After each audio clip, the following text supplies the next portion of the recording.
Hello and welcome back to Rage Gaming and finally Stories 3. We're finally able to talk about the game after we've had access a little early, so a huge thank you to Capcom for that. But if you played the demo, you'll know that they absolutely drown you in tutorial pop-ups and information very much early in the game. And that continues for a good while. So I want this video to be a helpful extension of what we learned from the demo, going into Act 1 fully and beyond, so that you're kind of prepared for this stuff and can take it in easier. But yeah, here's some useful things to know for the opening of the game and post-demo.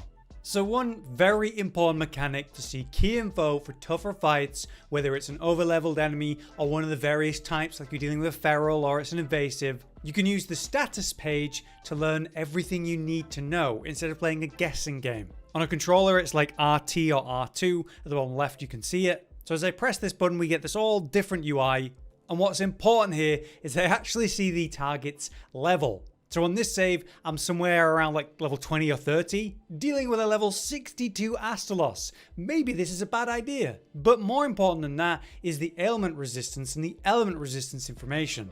I can see that things like fire and sleep are going to work. And I can also see in regards to elements that it has some fire resistance. And obviously, as it is an Astalos, a lot of thunder resistance.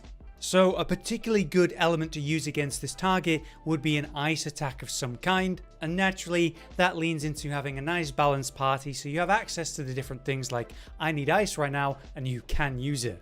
It also gives you extra information about who's going to attack with what, and other stuff if they are going, like buffs and debuffs on each character. It's the information you kind of need in the tougher battles. Not in a normal fight, but there are some tougher battles where this stuff really matters. If you open up the menu and come to the Ranger files, one of them is Ranger Fundamentals, and you can learn some basic information here. It would be nice if you could get some more specific detailed information, like the elements page here. It tells us the different element types. Non-element attacks, then you got fire, water, thunder, ice and dragon, but it doesn't tell us what's strong against what or any extra information. You will learn by attacking targets what it's weak to, because it literally say, vulnerable, weak. And the status page will update as you do more things, giving that information. The more you've experienced whatever target you're dealing with, the more information you have to work with. And you don't have to remember it because you can pull up the status page. But just so you know, fire against ice is a great option. Ice against thunder, as we saw a moment ago, that's a great option. Thunder against water, water against fire, dragon being tied to the target and dragon weaknesses, and obviously non-element being a reliable option.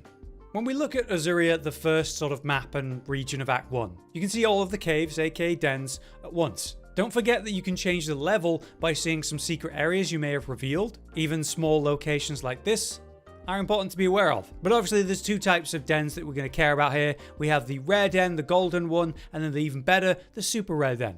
In our experience, the super rare dens are likely to appear further away from your usual camps and bases, in more obscure and even harder to get to places on the map. This comes into play in Chapter 2 and Region 2, but I could teleport to the Timberland, then teleport back to Azuria and basically refresh all of the dens.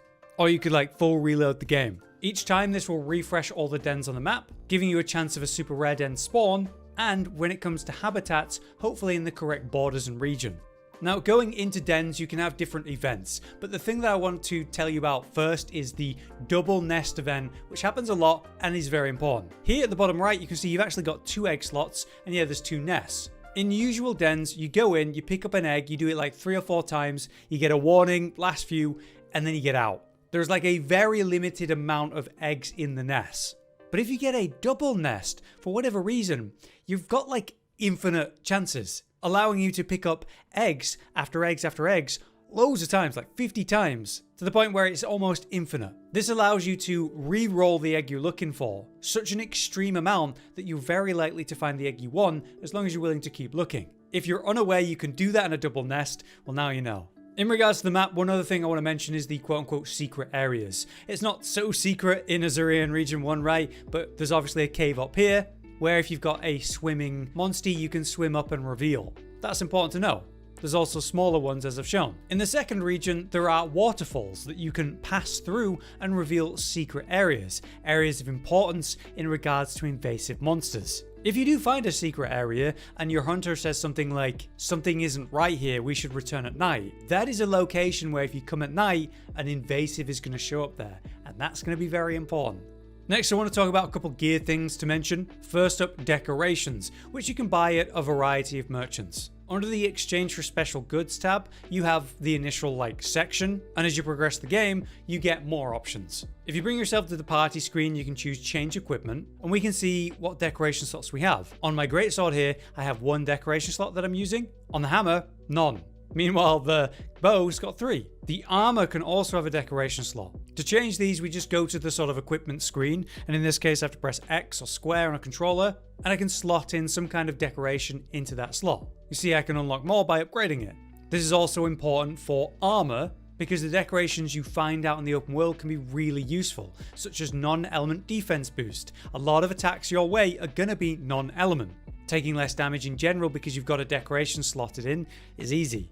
For weapons, these are specific attacks that could be really good. As an example, that Nerzilla Greatsword has this roster of attacks plus the one that I've decorated for. But the Chicken Decapitator here has a different list of moves. This is going to be most important for something like Hunting Horn though, that has the different melodies that can be incredibly impactful. Something simple like defense up and dodge up to all allies could change a fight, especially if you're doing something challenging. And if this kind of valuable attack isn't on your weapon, you could consider slotting in a decoration to give it that attack.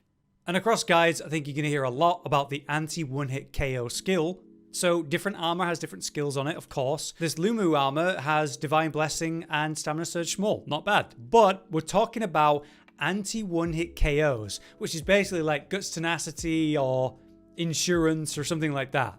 In this case, it's only a small, so it's a low chance. If it was medium, it'd have a higher chance, large even higher. Chance to survive a hit that would have been fatal. Stacking up this effect across your gear means you can take on much harder fights a lot sooner and get away with it. Or if you're struggling in general, makes a big impact. And there is essentially an S rank decoration that is this anti-one-hit KO that you can put in your gear.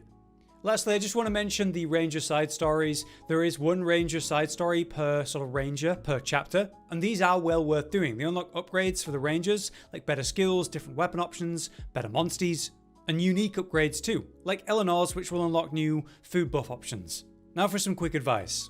If you find yourself getting one-shot because you're dealing with an enemy that's just tough or something, it could actually be that you have an extreme stat or level difference, like we saw with the Astalos at level 60. Or it could just be something really simple, like an element mismatch.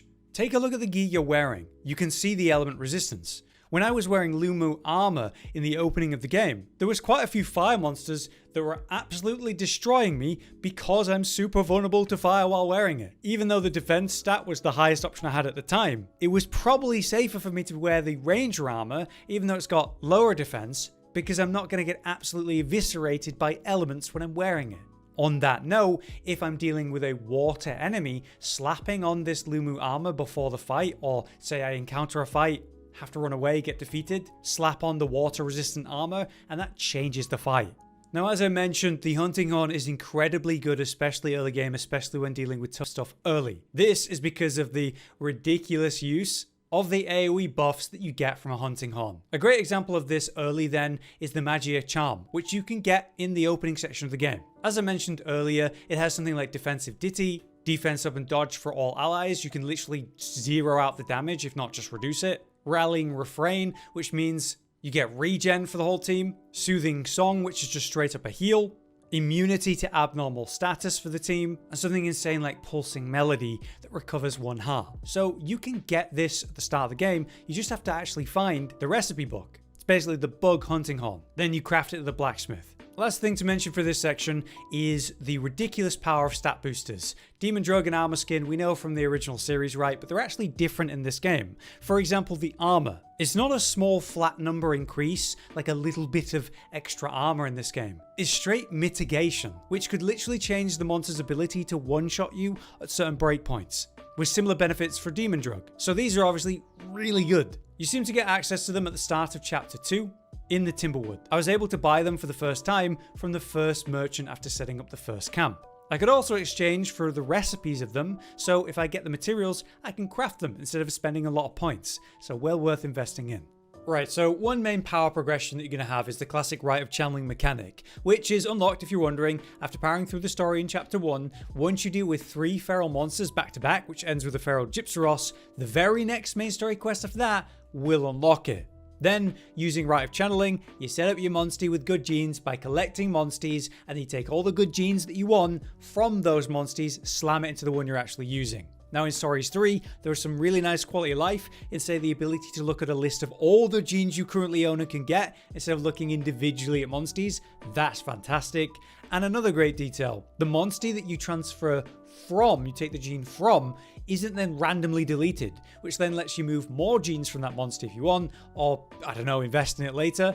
It's just a nice change. Maybe you use that one that you pulled the genes from to habitat restore, who knows? Now, this is an earlier save, but there's definitely one that I at least want to mention to you. In the opening section of Habitat Restore, there is the Blightstone Woods. Be warned, it's a feral Brachydios that's like level 50 plus, so you're not going to be able to do this right away. But if you unlock this normal or non-element zone and use Habitat Restore to get a non-element monstie to S tier, then it's going to give you the skill Circle Stance to work with. Put that on any monster you like. The skill is good though, because it gives the team defense up and it stacks all the way to a large effect, which is definitely a really good way to get your team tanky in all kinds of situations. But yeah, let's talk about Habitat Restore, because obviously this is important as part of this. As you can see, first zone, Azuria, split up into 4. Initially fire, thunder, water, and then we have the non-element. If you release a monstie into this habitat, so like say fire here, it's going to sort of become a fire version of the monster. Like you could take any monster and turn it into a fire one. But first you need to unlock that habitat subzone, which requires you to find the red marks on the map, like this Brachydios, and go defeat it, which then starts a camp spawn and then habitat restore in that region as outlined. So by releasing a monstie in that region or subzone, they start to appear in the overworld, which is why you can see an Ivy Lagarcrus just in the water there, or if I say look up, there's an Astalos. By releasing multiple of the same monster, you raise the rank and you get it all the way to S rank, which is where you start to get really good stuff, like finding highly potent platinum, very rare versions of a monstie, so likely very good genes. You get the plus version of one of its moves. The egg comes out at a higher level. On average, you need 5 releases, so 5 eggs, to get this to S tier as quick as possible. So the process, if you want to make best use of this system, is pick a monstie that you want and go gather eggs of that monstie. You could do just one and then have that one start spawning in the dens and the open world of that region, making it easier to get the following 4, or just do 5 at once. You choose which element or color you want it to be based on, the subzone. This could be aesthetic wise and leaving the genes by default, or obviously investing in the element that you're looking at. But you release those eggs in that region, get it to S rank, and now the S rank exists in that subzone. Run around and go into the dens and just pull eggs, and you're actually very likely to just find the platinum, very rare version. It's a really nice change. Do this a bunch and you're going to have like the cream of the crop in terms of genes from that monstie to pull from and use for other monsters, or make the best version of it. We have the feral monsters. You want to take these down for 2 reasons, right? As we said, they create a camp. That helps you set up habitats and get the element of that subzone. But the other important thing is that the ferals actually give really good contextual XP. But you can only do it once since you've set up the camp after defeating it. So it might be worth waiting until you have a new monstie in the team that you really want to quickly power up to go take down this or that feral, if you're able to put it off. But yeah, there you have it. That's my useful things to know going in, post-demo or otherwise, and I hope it was useful to you. We've got lots of guides coming your way in the next few days. And speaking of which, again, I'm making that video on how to get Lagarcrus and Astalos and the mutated forms in Act 1. So check that out when it drops. Until next time then, I've been Hollow, you've been you, and thanks for watching. Josh, Cotton, and Hollow with the videos, dropping the humor like a hammer on your tippy toes, bringing entertainment on a daily arrangement to take our insanity and turn it into entertainment. Yes, I said entertainment twice, to reiterate that it is nice to look into your faces on a mostly daily basis when you let us in your homes to make the whole world a stage. Goodbye.